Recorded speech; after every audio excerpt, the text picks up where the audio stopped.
This conference will now be recorded. Good morning, friends. Welcome to GoOnlineTrainings.com. So, we know how to create a cube, right? So, once you create a cube, the cube is available in the developer's machine, right? So, you're not going to be using the cube, right? So, you have to deploy the code of the cube to the production environment, right? So, we know that there is a development environment and there is a testing environment, there's a production environment. If you don't know what is what, I think I would have discussed in during SSIS class, right? So what is the production environment? What is this one? What is that one? You're going to be learning later. As part of SSIS, we'll discuss about different environments as well. So whatever be the code that you're writing in the, in your laptop, this is part of development environment. You're going to be uh, working on the developer's machine. You will have some dummy databases. So this is the database. For example, I'm working for Amazon company. Do you think that I have Amazon original database? It is not Amazon original database. If you see, the tables are same. Amazon company has the same tables. I'm going to be having the same tables. But if you see the data will not be the same because Amazon is going to be having original data. I'm going to be having the, not original data, dummy data, but column names, primary keys, foreign keys, number of tables, everything will be the same. Why? Because I'm going to be working for Amazon.com. So when I join Amazon project, so my team lead is going to be setting up a Amazon data warehouse is set up in the developer's machine. So he's going to be bringing the original database from the production environment, but only thing the data will change. You have millions of data in the production environment, so you will be given with hundreds of rows, not the millions of data, but it will be same as the production environment data only, except the number of rows, right? The dummy data will be given. So the structure, data types, everything will be as it is. Clear? So you're going to be having dummy data. Using this, you have created a cube. Now tomorrow, what will happen? You have to give this cube code that you have written for the cube need to be given to the production people so that they will be putting your code into production. So we know that this is a development environment, right? After that, your code will be going where? To the testing environment. So after that testing is done, your code will get deployed to the production, right? So production where again we have two things. One is called OLTP, right? You'll have OLTP, then you have a data warehousing and OLAP. So whatever it is, okay? So you have OLAP. This is OLAP machine. So this is one machine. This is one computer, one PC. This is clear. This is also one more computer. Clear? So two computers. So this is OLAP computer. So in this we have installed SQL Server. The data warehousing is there. Clear? Data warehousing is there. Then what we do, we also installed SSAS cube. Clear? So we need to install SSAS cube. Once the testing is done, you have to install. After developer is created the cube, he is supposed to, check in the code. So where you need to check in the code, there is a code deployment server called VSTF given by Microsoft.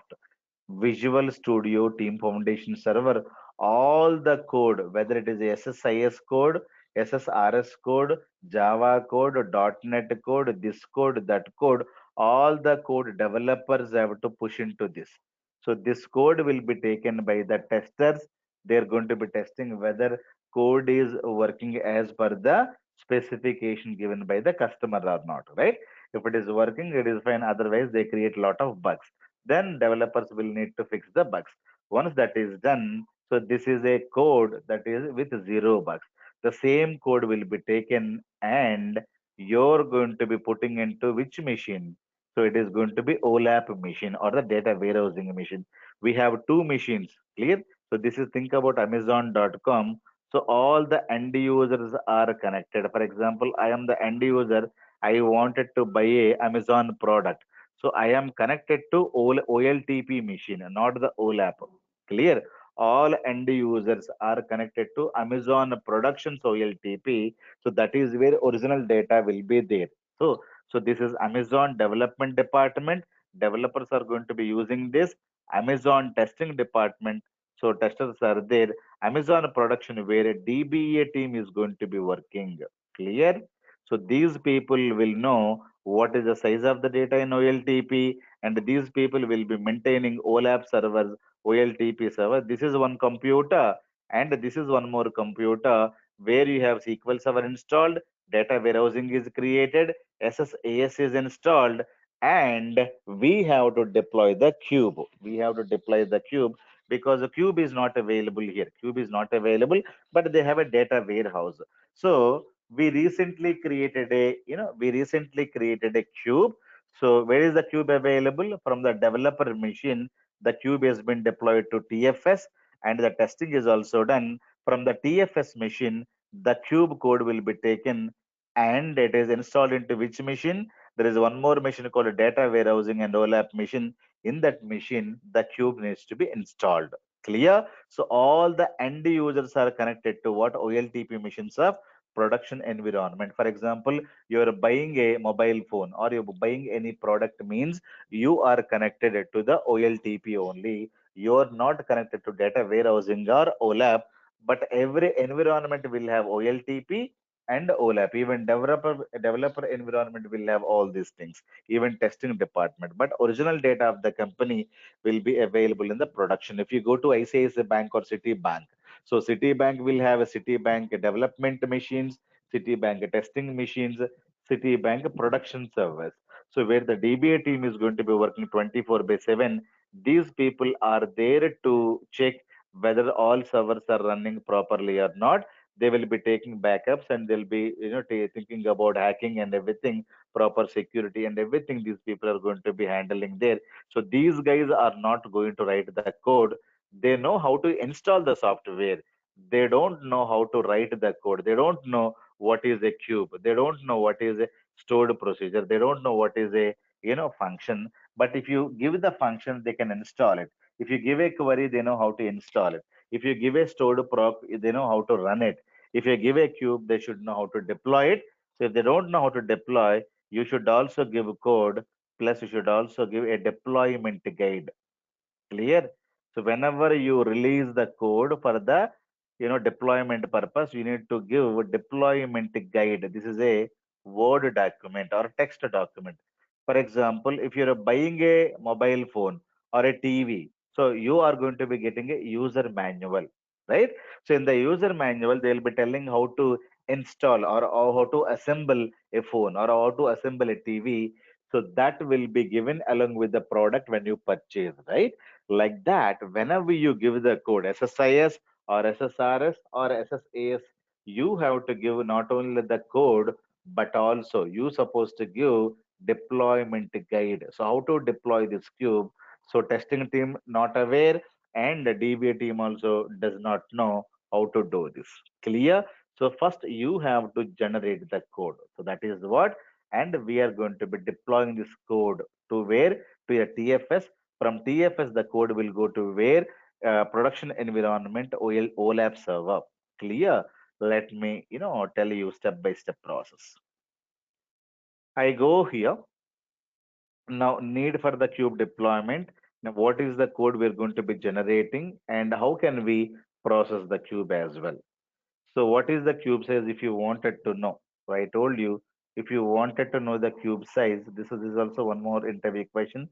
You connect to the cube, you will be able to know what is the size of the cube.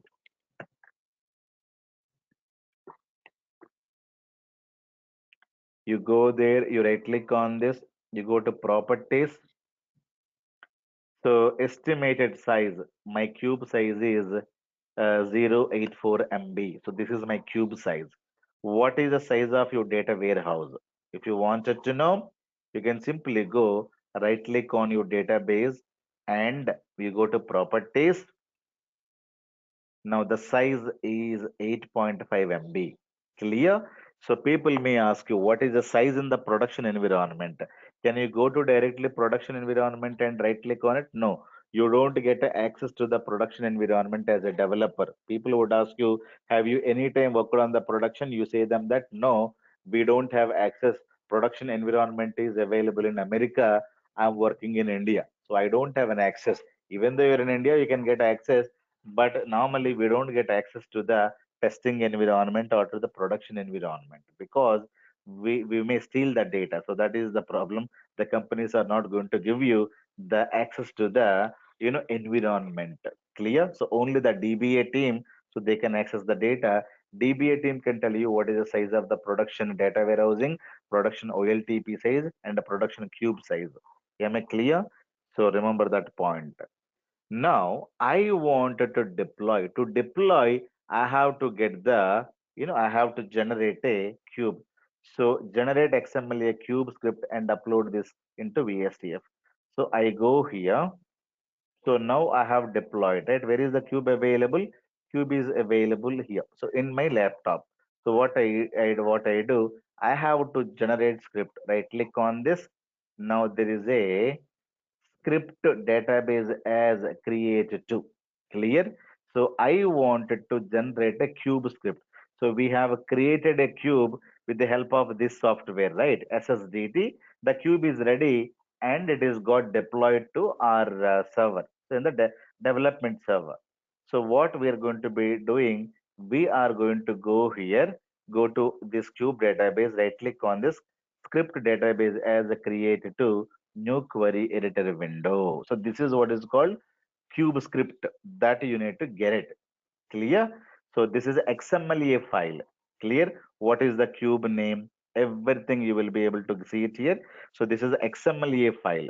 Clear? Whatever you have done there, what are the steps? All the steps we have done, right? So the automatically all these steps being it is creating underlying a code. So this is the code is called XMLA code. See now, XMLA query one dot this one. So you need to save it. Clear? So this is a, let us say, Amazon sales cube database script. Clear? Sales cube database script. So I wanted to create a folder. Let me create a folder in C drive or D drive somewhere, and I wanted to have them there. Let me go to OneDrive. So some drive I would like to go there, and I would like to go create a folder cube. So the project name is called Amazon Cube. So let me go, and this is what is called XMLA file, XML for analysis. Clear? I did not give any extension. So, but I wanted to store the script here. The script has been stored. So whatever the translation that has been done, that is also included in this. Clear? All the steps that has been included, this script you will be able to get it, and this is a script that you have to give it to them. That's it. Clear? So the script should go where? To the TFS server. So I'm going to be uploading. So however you upload your CV to the portals, job portals, you simply go to the VSTF server, click on browse button. So you will be uploading this file. What file? XMLA file. This is a scripting file. So this file will be taken by whom? This file will be taken by the production people, and those people are going to be working with this. Okay, how to generate the script? Right click on this script database as create to. It's very simple. Anybody can create this script. Clear? And they will be simply getting the script and clicking on execute button. When they click on the execute button, automatically you will be able to see a cube there. Now I have a cube called Amazon cube. Let me remove this. It is, let us say, Walmart, right? Walmart sales cube. I would like to rename this because already have one cube here. So I simply written something here. So don't worry about it. So I have changed something. I click on execute button. Okay. They open this file. they click on this execute button in their machine, okay, wherever they have installed, that. So they will be able to get a database like this. Walmart cube is created in their machine. That's it. It is very, very simple. So if you wanted to give the same name, simply execute the code. Or if you don't want to rename it, simply do that. The code is written. I wanted to browse through it. Clear? So this is my old code. I wanted to write some MDX queries, right? So we will be able to get the data. Everything is available here. So the code is available here, so I can write some MDX queries, right? So after deploying, you should be able to write some MDX queries because it is properly right working or not. You need to verify it, right? So let me execute this. This is the old cube. It is working fine. Let me connect to the new cube. Just now I have, created this cube. So we have a cube and everything. Cube names, everything as it is. Only the database name is changed. Now I wanted to create a new query window. Clear? Now I am not getting anything. Why? Because the cube is created. Cube doesn't have the connection to get the data. Cube did not get processed. Clear? So every cube will have a connection, right? Now this is the cube. Where is the connection? You go to the data source. Now what is the connection? The connection is here. You will be able to see the connection string. So you go click on this. So whatever be the server name that they are maintaining, the server name is Kedar. This is my computer name, because when you install the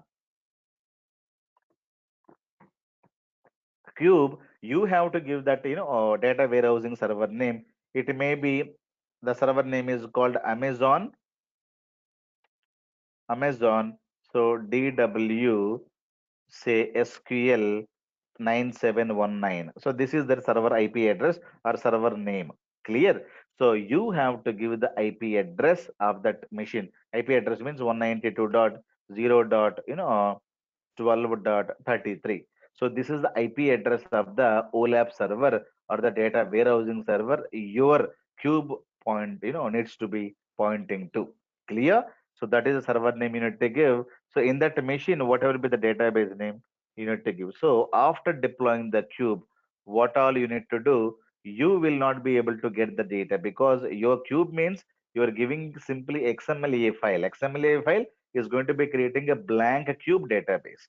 So once the cube is created in the environment, so you need to write clearly all these steps. Okay, go to XMLA file, open that, execute it. Then step number one, go to Walmart, what are Amazon, and expand it. Go to data source and expand it. Double click on DS Amazon DW. So all these steps you need to give in. Click on connection string. Click on a dot dot dot, and right. So go and change the server name here. So you need to write this step in the deployment guide so that DBA team can do that. Clear? Otherwise, DBA team do not know where to change, what to change. So you can tell them that this is the data warehousing and the production server. So after that, click on OK, click on OK. So that is done. So what you do? So once it is done, your Walmart is pointing to what? A production data warehouse. Then you tell them that you process the cube. Okay. So the next step is you have to process the cube.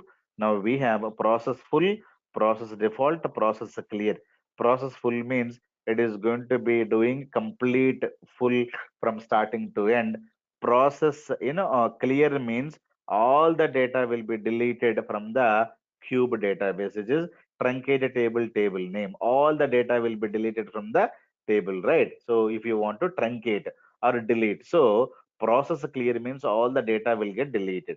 So what is a process default? Process default means incremental processing. First you have 10 and 20. Yesterday you have processed, the 30 is there. Next time you have a 5 got added to the data warehousing. You have that 30 plus 5, 35. It is not going to be processing from the scratch. Clear? We have these many options. So first I'm processing because if I don't process, I will not be able to see any data. When I click on a new query window, I'm not getting anything. So I wanted to right click on this, process the cube. Process full, I'm going to be doing it. So you ask them to process the cube and the DBA team is going to be performing. Clear? So processing is done. It is going to be taking the data from where? It is from the original data warehousing. Clear? Close, close. Now this time you close it. Now this time you click on new query window. Your data is available. Ask them to write some MDX queries, or you provide some MDX queries. They will simply execute them in the production environment. Select star from the cube name. You give some script like this. You ask them to execute. If it is able to give you some data, then it is perfectly, fine, working fine. Now you say, I want to have the profit on zero. I wanted to have product wise profit. So you give some a query, one or two MDX queries, you write them and you give it to the production environment. You ask them whether this is getting proper data or not. It is working. So it's fine. So whatever you would like to have it. I wanted to have a GST new. I wanted to check whether it is working or not. If it is working, then it is fine. Clear? So at least one or two queries you write it, you give them so that the cube is created. Now, whenever you get the new data to the production environment, clear? You're going to be getting the new data. So we have to go to the this one, not we. The DBA team has to go and they need to process manually. So this is not the right thing. We are going to be processing automatically. Clear? So create a two new query editor window. This will have a structure of the file, blah, blah, blah. So change the connection string and execute the script, blah, blah, blah, done. So now I have to process. I have to process. So processing will take a lot of time, right?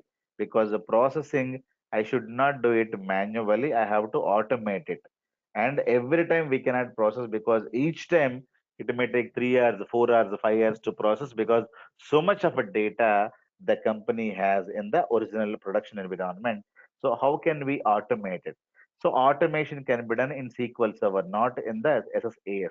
You have to go to SQL Server agent. So you start this first.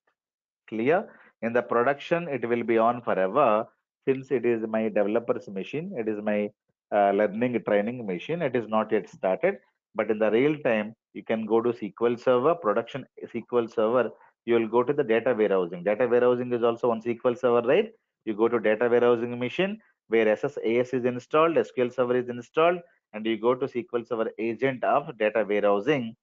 And what you do, you create a job, new job. Clear? So I wanted to execute so Walmart cube. So this is the step name.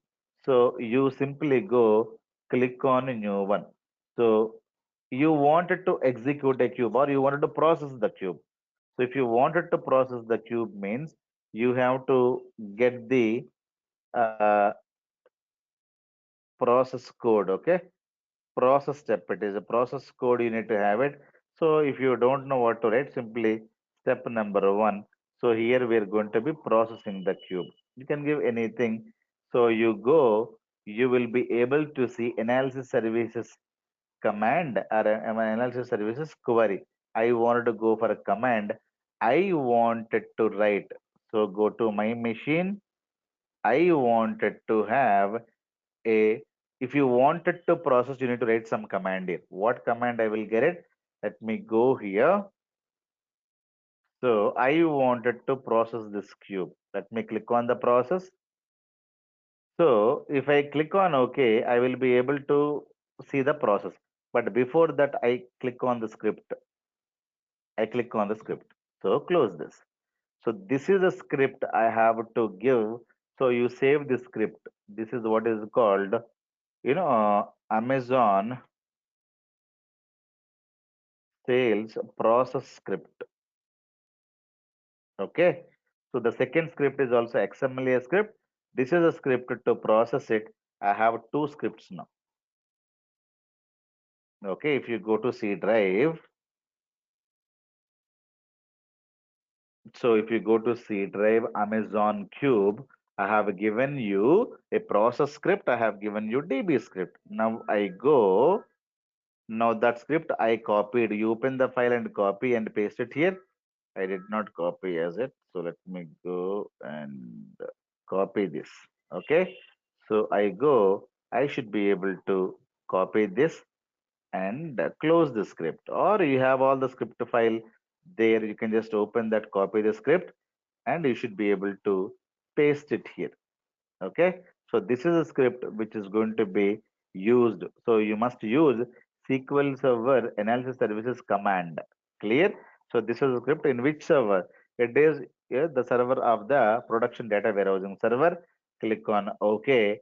Now when you want it to, so this is, let me rename, can we edit this? So this is not a process, attach process script, that is the better thing. Attach script. That is what I have done it. So if you attach it, it is not going to work. You need to give a schedule. Schedule when every Sunday. So Sunday at 6 a.m. So that is a schedule. So recurring activity weekly occurs every Sunday, and a time you need to give 1 a.m. So 6 a.m. whatever it is. Clear, guys. So you need to give the time 6 a.m. So every Sunday it is going to work. Click on OK. Click on OK. That's it. So we are not going to be bothering anything here. Every Sunday morning, 1 o'clock or 6 o'clock, whatever it is going to be executing and processing the cube. So before that, make sure the data warehouse jobs are getting, scheduled, and they are bringing the new data to the data warehousing.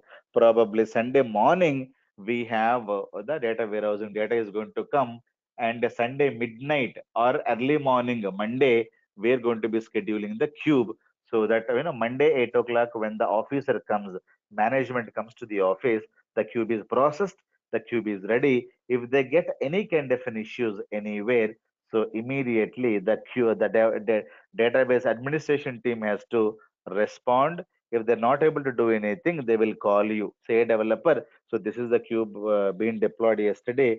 I'm getting these issues. Let me know how to, do about it. So you will be chatting with them, calling with them. They'll be sharing the screen of the production server, or they'll give you screenshot, whatever they wanted to do it. Because end of the day, you are the creator. Developer is the creator. You are going to be supporting the production issues and everything. Clear? So that is how the cube is going to be deployed. Cube is going to be processed with the help of what? SQL Server agent job. So processing is not going to be happening at this place. Processing is going to be happening at the SQL Server agent. So you know when is that it is going to be running. So when you go here, so actual job is available here. Clear? So if you wanted to see how many times it got executed, so the DBA team will go, they will see the job here. What is the job name?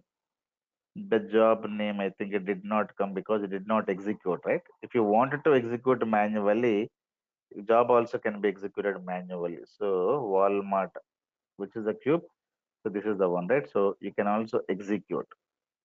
Start job at step. Manually also DBA team can execute like this.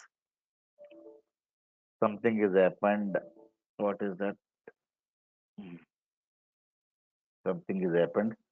Or this is the cube. This is the cube we have created. Same names being given. So a lot of SSAS jobs also available here. So they will be able to see the issue. If you get any kind of an issue, these people have to report it to, you, or sometimes they can fix it, because production issues, we don't understand what is the issue with the permission, issue with the space, issue with something like that. So first they will be able to see the issues. If they can fix it, they can fix it. If it is a code issue, they will get back to you. Clear? So they will be able to monitor all the things over there. If it is everything functioning properly, that is fine. If it is not functioning properly, it is failed. Why it is failed? So they right click on this, they say view history. So the production people, DBA team will be doing it. You don't have any access to do this. So you open one time, it has got access. Why it is failing? The reason you can get it here. So this is giving you some message. Okay, let me copy and a notepad and some issue it is telling me. So this is the having. So executed as a user. So this is giving the issue. Okay. So you have to give some other entity service. This is a permission issue. The DBA team can fix it up. Okay. Networking team, DBA team can fix it up. So this is a service account issue that they're going to be, dealing with it. Clear? So it is not a code issue. You don't have any code issues because the cube was running, fine here in your development environment. It is everything is got installed and you're able to get the everything here fine, right? So there's no issue at all. That is how the people are going to be creating and doing and lot of things. The cube is installed. So after cube is installed in the production environment, you're not going to be doing. So you are going to be uploading your cube and the process script to the TFS server. From there, the different people are going to be downloading them and installing them as per the deployment guide provided by the developer. So check whether the job is running or not. Open analysis and check for the cube DB, right? MDX queries in connection with the cube Excel, and lot of things you should be able to do it. Once it is done, so what you do, you also ask them to open their Excel in that machine, right? So they can also open the Excel and ask them to connect to this cube and ask them to browse it. Let me go to, you know, data and from other sources, from analysis services, server name, production server name they're supposed to give, so not dot. So I have now which database?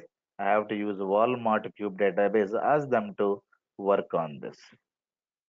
Okay, if they're able to see everything, if everything is working properly fine, then that means the cube is working properly fine. So this is the one more test they can do it. They need to check with the Excel sheets. Clear? So you can go to the manager, so ask them to open Excel sheet and provide the permissions and everything. The manager is trying to see the cube data using his Excel sheet. Clear? So that is how the things would happen in the real time. Clear? So once the cube is deployed, so anybody can simply, if you have the permission, simply go to the cube and browse and create your own report with the help of Excel, guys. Clear?